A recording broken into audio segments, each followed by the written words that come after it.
বছর হলো আছে। এই 8 বছরে আমার দেখা মতে মনে হয় না এই লোক কাউকে সমান তারা হাত ধরে। সুবহানাল্লাহ। আমার দেখা মতো আমি যেটা দেখছি আমার 8 বছরে তো আমি দেখি না। আমার এই 8 বছরে এই ফসলু মুরব্বীকে আমি কোনোদিন হাসি ছাড়া কে সাথে কথা বলতে দেখি না। হাসি ছাড়া কারোর সাথে কোনোদিন কথা বলে নাই। একটা বড় মানুষ পাক ছোট মানুষ পাক তাকে জড়ায় বুকে নিয়েছে এই মুরব্বী আমার দেখা। এবং আমাদের সাথে যখনই দেখা হয়েছে এই লোকটার আশা করা জড়ায় ধরা কান্দা বলতো ভাই আমার জন্য দোয়া করেন, আমার ভুলটা গেলে মাফ করেন। এই সিফতটা ওনার ভিতরে ছিল, মাফ চাওয়ার সিফত।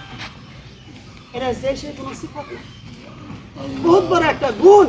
এই গুণটা এই ব্যক্তির ভিতরে ছিল, যাকে দেখতো তার থেকে মাফ চাইতো।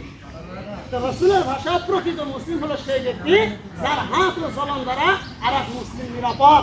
আমরা মনে করি যে মুরব্বী আছে আমাদের সামনে, তার রূহকে আল্লাহ সুবহানাহু ওয়া তাআলা নিয়ে গেছে, আমাদের সামনে মুর্দা বা মাইয়াত হিসেবে উপস্থিত আছে।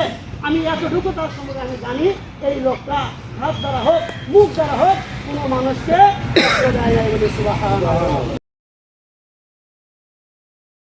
এই মরণের জন্য খাস করে দোয়া করবো। এই রাস্তায় চলতে ফিরতে আত্মীয় স্বজন সহ যদি কারোর সাথে কোনো প্রকার ত্রুটি বিচ্যুতি করে থাকে, কারো যদি হক আদায় করতে না পারে, সেক্ষেত্রে আমরা আল্লাহর ওয়াস্তে আজকে ওনাকে মাফ করে দেব। ওয়ালাইকুম আসসালাম। স্যার ভালো আছেন? জি।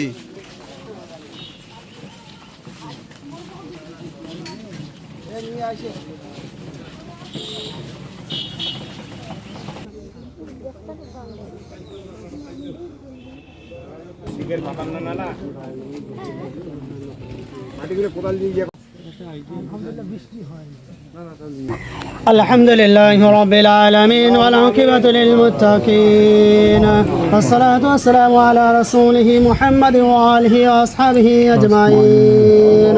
ربنا ظلمنا أنفسنا وإن لم تغفر لنا وترحمنا لنكونن من الخاسرين. رب ارحمهما كما ربياني صغيرا. يا الله अपने रहमान, अपने रहीम, अपने करीम, अपने गफ्फार, अपने सत्तर, अपने हन्नान, अपने मन्नान।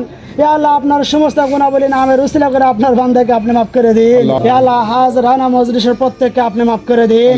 ইয়া আল্লাহ আমাদের জন্মদুখী পিতা মাতাদেরকে মাফ করে দিন। ইয়া আল্লাহ আমাদের পূর্বপুরুষদেরকে মাফ করে দিন। ইয়া আল্লাহ আমাদের শিক্ষকদেরকে মাফ করে দিন। ইয়া আল্লাহ পাঁচ ওয়াক্ত নামাজ আমাদের সাথে পড়ার তৌফিক দান করে দিন। ইয়া আল্লাহ এই ফিতনার যুগে আপনি আমাদের ঈমান ও আমলের হেফাজত করুন। সুবহান রাব্বিকা রাব্বিল ইজ্জাতি আম্মা ইয়াসিফুন ওয়া সালামুন আলাল মুরসালিন ওয়ালহামদুলিল্লাহি রাব্বিল আলামিন।